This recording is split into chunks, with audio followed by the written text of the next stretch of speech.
I want to share with you a truth that I had to really absorb this morning.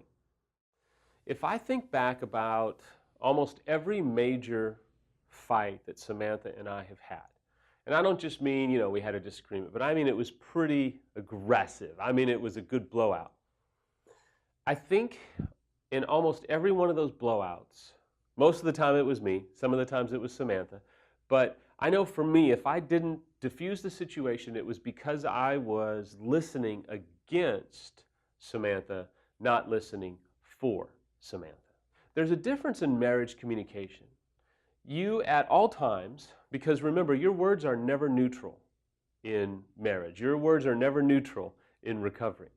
But there's another component to listening. You are either listening against your spouse or you are listening for your spouse. When you are listening against your spouse, you're doing what I used to be a master at, and I try really hard not to do now. But you're listening against them when you are listening for the opportunity to pummel them, to weaken their argument, to show them that they are wrong, to demean, to devalue, to humiliate, or to gain a leg up on them.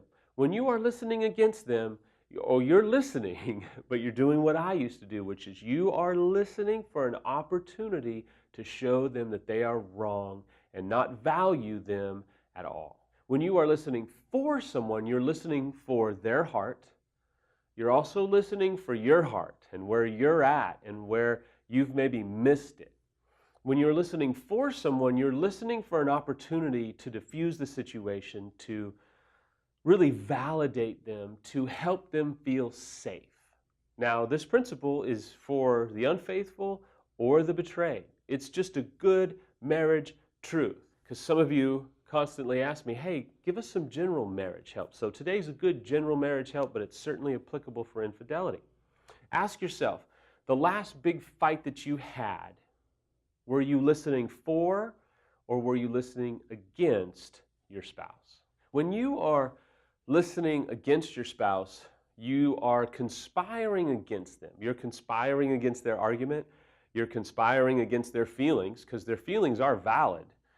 You're conspiring against helping them feel safe both in that moment, and ultimately, if you do that enough, you're conspiring against safety in the relationship and safety within your own recovery.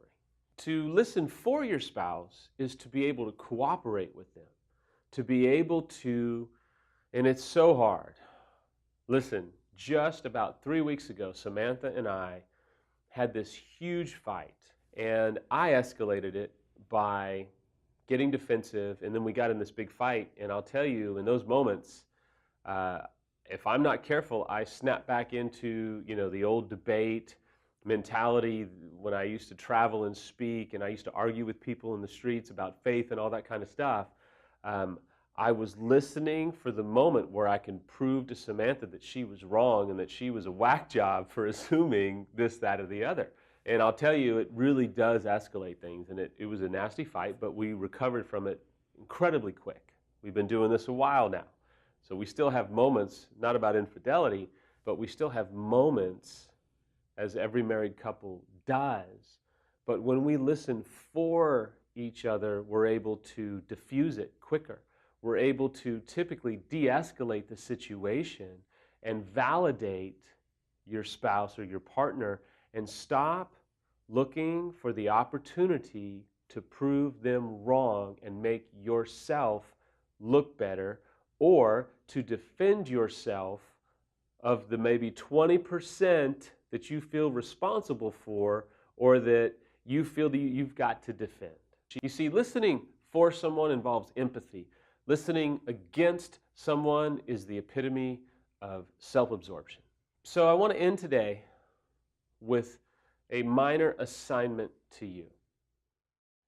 The next significant conversation you have with your spouse doesn't have to be a fight. It's just the next significant conversation that you have. Unfaithful or betrayed, I want you to listen for your spouse. Listen for their heart. Listen for what they're really wanting.